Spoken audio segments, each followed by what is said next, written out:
Hello Ramesh, ఎక్కడున్నావురా? అమెరికాలోనే ఉన్నారా? నేను కూడా అమెరికాలోనే ఉన్నా. మన సతీష్ ఉన్నాడు కదా, తన రూమ్ లోనే ఉన్నా. సరే ఉండు, ఇప్పుడే వస్తున్నా. ఏంట్రా, ఎలా ఉన్నావు? కలిసి చాలా రోజులైంది. నేను బాగానే ఉన్నారా. మా ఫాదర్కే ఈ మధ్య హెల్త్ బాగోవడం లేదు. అమ్మేమో నాన్నని హాస్పిటల్కి తిప్పలేకపోతుంది.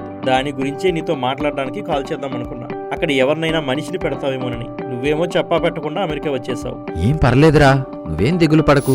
ఎన్ఆర్ఐ హాస్పిటల్ వాళ్ళు మన కోసం ఎన్ఆర్ఐ ప్లాన్ తీసుకొచ్చారు. వాళ్ళే పేషెంట్ల కోసం ప్రత్యేకంగా అంబులెన్స్ లో వచ్చి హాస్పిటల్లో అడ్మిట్ చేసి ట్రీట్మెంట్ చేస్తారు. ఎప్పటికప్పుడు ఆన్లైన్ లో మెడికల్ రిపోర్టులను కూడా మనకు పంపిస్తారు. డిశ్చార్జ్ అయ్యాక కూడా వాళ్ళే ఫ్రీ అంబులెన్స్ తో ఇంటికి చేరుస్తారు. 7661976613 నంబర్ కి కాల్ చేసి 1000 రూపాయలు చెల్లించి రిజిస్టర్ చేసుకుంటే చాలు. అక్కడ నుండి వాళ్ళదే పూర్తి బాధ్యత. అవునా, సూపర్ రా. నేను ఇప్పుడే కాల్ చేసి రిజిస్టర్ చేసుకుంటా.